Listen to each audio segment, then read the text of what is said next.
Hello students. आज मैं आपके सामने एक कुछ नया बात करने के लिए आया हूँ। आज आप जानते हो कि पूरे ऑल ओवर इंडिया में आज नीट 2020 का एग्ज़ाम कंडक्ट हो गया। तो जहाँ तक इस साल का एग्ज़ाम अपेयर करने वाले जो बच्चे हैं, चाहे वो इंजीनियरिंग एंट्रेंस के बच्चे हैं या मेडिकल एंट्रेंस के, दोनों का ही मेन एग्ज़ाम जो है ऑल इंडिया लेवल पे वो हो गया। जेई मेन हो गया, जिसका रिजल्ट भी आ गया, और आज नीट भी हो गया। तो जहाँ तक इस साल में बहुत ज़्यादा कन्फ्यूजन रहा, क्या जेई मेन या नीट होगा, नहीं होगा, होगा तो कब होगा, बहुत सारा इस तरह कन्फ्यूजन के बाद फाइनली ये हो गया। तो जहाँ तक मैं समझता हूँ कि हम लोग फैकल्टीज़ जो है आज मोस्टली इवन मैं भी डेफिनेटली उन बच्चों के साथ तो बात करते हैं, उनके बारे में बात करते हैं जिनका एग्ज़ाम बहुत अच्छा गया, जिनसे हम लोगों को उम्मीद बना रहता है कि स्टूडेंट का रिज़ल्ट बनेगा। ये सिर्फ मेरा अकेला नहीं, बल्कि देश भर में सारे वो टीचर्स, सभी सब्जेक्ट के टीचर्स, चाहे वो इंडिविजुअल पढ़ाते हैं या किसी इंस्टीट्यूट के साथ जुड़े हैं, तो उनका साल भर का, 2 साल का, या मानो कि उससे भी ज़्यादा 3-4 साल का जो फाउंडेशन से जो बैचेस पढ़ते हैं डिफरेंट इंस्टीट्यूट्स में, डिफरेंट इंडिविजुअल टीचर्स से, तो उनका एक लंबा समय एक एक विद्यार्थी के साथ उनका मेहनत, उनका जुड़ाव मतलब लगाव जो है रहता है, मेहनत जुड़ा हुआ होता है। तो ऑब्वियस है कि जब आप एक बीइंग अ टीचर, जब आप एक स्टूडेंट को गाइड कर रहे हैं, उनको पढ़ा रहे हैं, मेंटोरिंग कर रहे हैं साल भर से, 2 साल से या 3 साल से, तो जाहिर सी बात है उनके साथ आपका एक अटैचमेंट होगा, ये ऑब्वियस बात है। और मेहनत जब आप करते हो तो आप रिजल्ट का डेफिनेटली सोचोगे, और इसलिए उन बच्चों के साथ इंटरेक्ट करना या उनके बारे में बात करना, उनके बारे में सोचना, जो सक्सेसफुली एग्ज़ाम को कंप्लीट कर रहे हैं, उनके बारे में बात करना बहुत ऑब्वियस है। लेकिन मैं आज उन बच्चों के साथ तो बात किया ही हूँ। मान लीजिए मेरे पास पढ़ने वाले जो भी बच्चे जेई मेन एग्ज़ाम दिए, उनका रैंक निकल गया, आज नीट का भी जिन बच्चों का एग्ज़ाम हो गया। लेकिन मैं इस बार के एग्जामिनेशंस को मैं इन जनरल दूसरे ईयर्स का जो एग्जामिनेशन अब तक का हुआ है उससे मैं थोड़ा सा डिफरेंट पर्सपेक्ट में देखता हूँ। कैसे? कारण है कि इस साल खासकर मार्च के महीने से, है ना, मार्च के महीने से अभी तक, और आने वाले कितने महीने पता नहीं, कोरोना पेंडेमिक के वजह से जिस तरह का सिचुएशन बन रखा है, तो इसमें क्या है कि मैं समझता हूँ इस साल जो बच्चे अपियर किए उनके लिए ये एक बहुत ही टफ ईयर रहा। क्यों टफ मैं कह रहा हूँ? इसलिए क्योंकि मान लीजिए मार्च महीने से लगभग मार्च के एंड से या मिड ऑफ मार्च से कहें तो शायद सही होगा, कि जो स्टूडेंट्स के साथ टीचर का जो इंटरेक्शन, क्लासरूम कोचिंग का जो इंटरेक्शन, वो लगभग ख़त्म हो गया, नहीं रहा। बहुत सारे बच्चे ऐसे हैं जिनको टीचर का सपोर्ट लास्ट इस कुछ महीने में मिल ही नहीं पाया।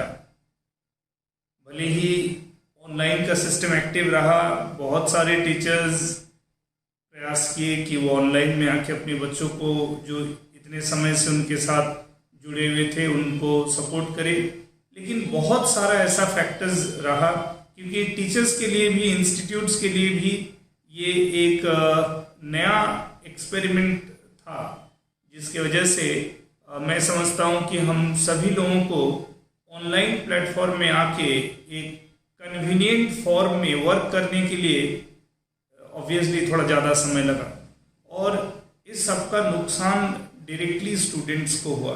लेकिन इसके लिए सभी कोई जानते हैं कि ये सिचुएशन एक ऐसा हो गया जिसमें किसी का कंट्रोल नहीं रहा। लेकिन इसके बावजूद भी मैं मानता हूँ एक फैकल्टी होने के नाते कि देश भर में मेरे जैसे बहुत सारे टीचर्स, इनफैक्ट सभी टीचर्स अपने अपने स्तर पे बहुत ज़्यादा प्रयास किए हैं कि वो अपने बच्चों को एकेडमिक बैकअप दे सके, सपोर्ट दे सके ऑनलाइन एजुकेशन के माध्यम से, ऑनलाइन टीचिंग के माध्यम से।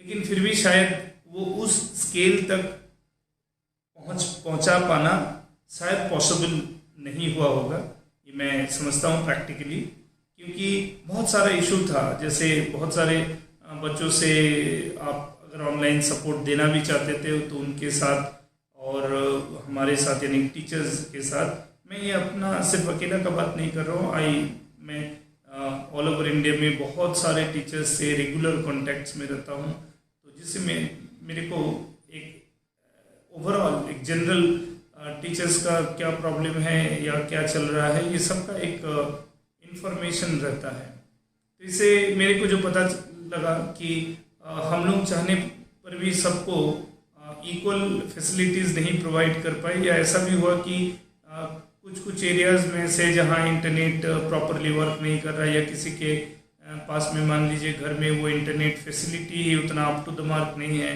जिससे कि वो ऑनलाइन क्लासेस को बढ़िया ढंग से अवेल कर सके। इस वजह से दिक्कत तो हुआ है, लेकिन मैं क्या प्रॉब्लम हुआ इस पर बहुत ज़्यादा नहीं जाना चाहता हूँ, क्योंकि प्रॉब्लम तो एक पार्ट ऑफ लाइफ है। लाइफ में हर समय सिर्फ खुशी होगा, खाली पॉजिटिव चीज़ें होंगे ऐसा ज़रूरी नहीं है। Life is a balance factor पे चलेगा, है ना, दुनिया बैलेंस फैक्टर पे चलता है। हम लोग बैलेंसिंग, है ना, इक्विलिब्रियम सिस्टम के बारे में पढ़ते हैं, बात करते हैं, उस पर सवाल बनाते हैं।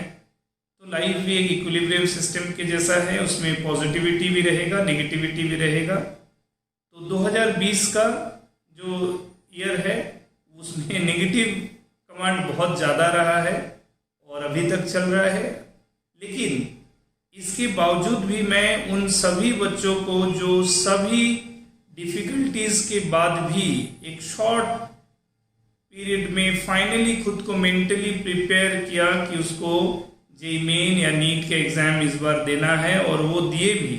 भले ही बीच में उनका पढ़ाई में कंटिन्यूटी नहीं रह पाया, उनको लास्ट कुछ महीने में अप्रोप्रिएट सपोर्ट नहीं मिल पाया, या वो खुद अपना मोमेंटम को उस रेट में नहीं रख पाए जो नॉर्मल प्रिपरेशन में उनका चल रहा था। तो उन सभी के लिए कहना चाहते हैं कि अभी भी वक्त है। क्या वक्त है?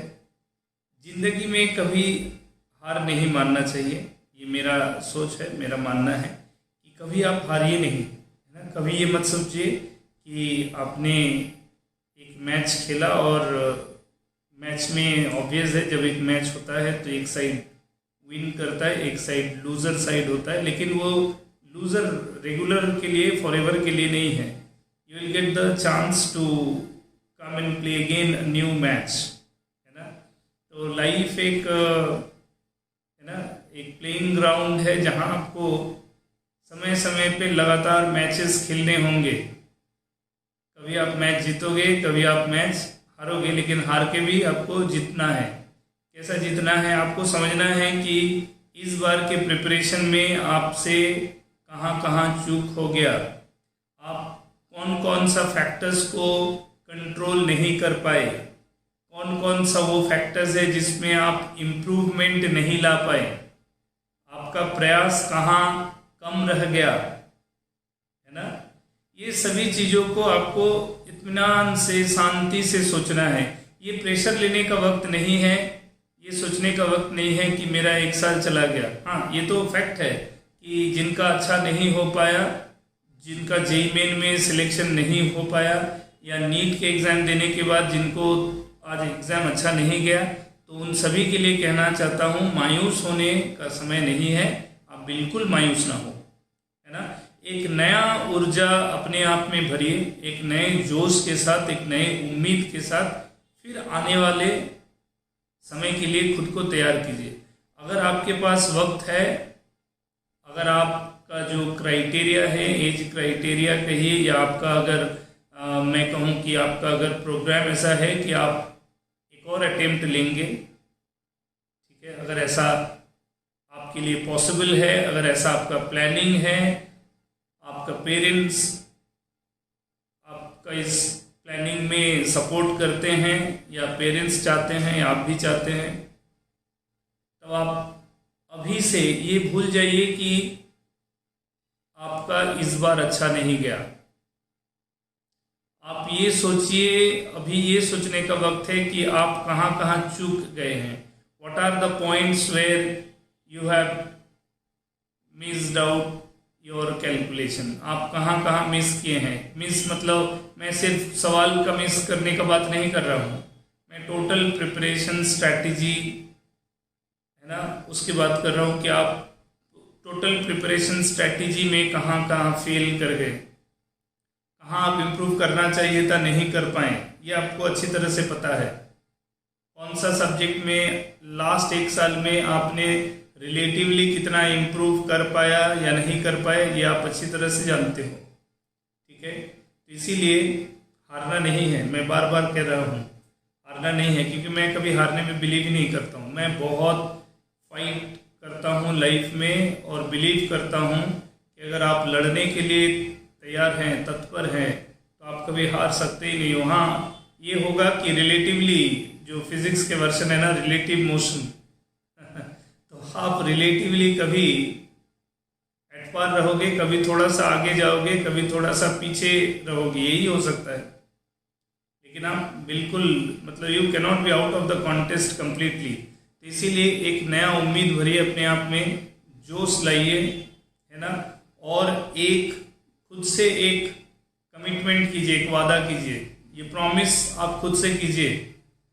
You don't need to make promise to your parents, you don't need to promise to your teachers, है ना।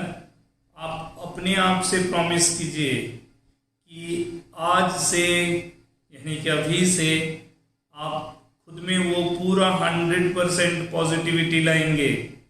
और जो जो भी नेगेटिव फैक्टर्स आपके साथ हुआ है या आपके पास आया है इस साल की प्रिपरेशन में, आप सब चीज को ओवरकम करके एक और नया न्यू फाइट, एक न्यू चैलेंज को लेंगे और आने वाले समय में खुद को प्रूव करके दिखाएंगे।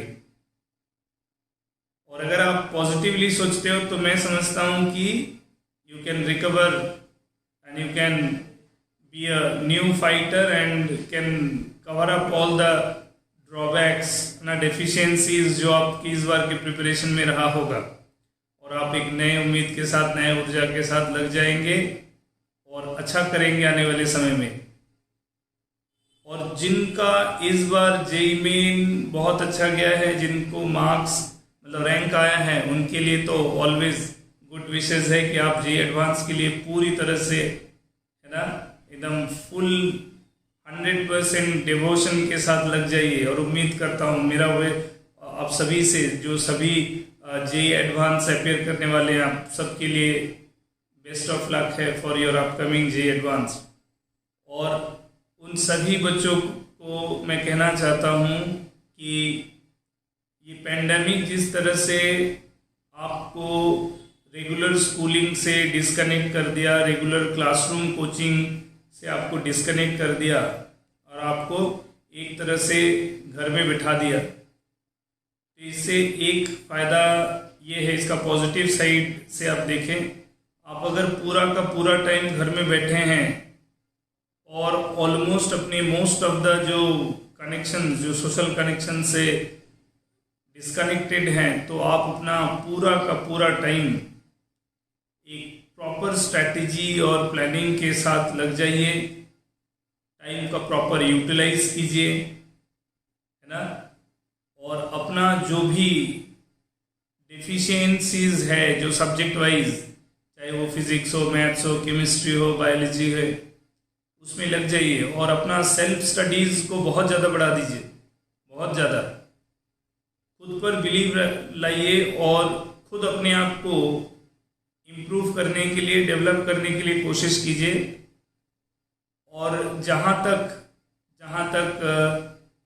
मार्च, अप्रैल या मई के साथ आज सितंबर मंथ का मैं कंपेयर करूं, तो आज के डेट में भी ऑनलाइन एजुकेशन सिस्टम लास्ट 3 महीने से काफ़ी बेटर कंडीशन पे है।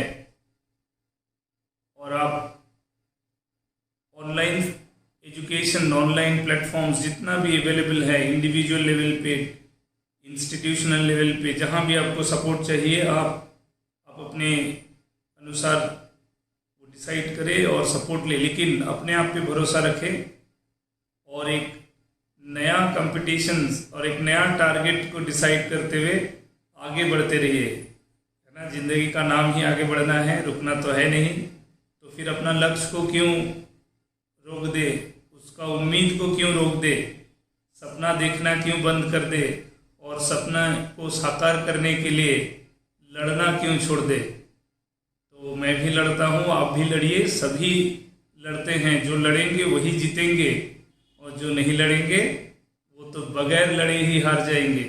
इसीलिए चलिए शुरू करते हैं आने वाला ईयर का तैयारी 2021 के लिए एक नई उम्मीद के साथ, एक न्यू जर्नी। चलिए आज से ही शुरू कर दीजिए। मेरा आप सभी को बेस्ट विशेस है for upcoming challenges. Best of luck. भगवान करे आप खुश रहें, अच्छा रहें और अच्छा करें जिंदगी में। Okay, best of luck. Thank you.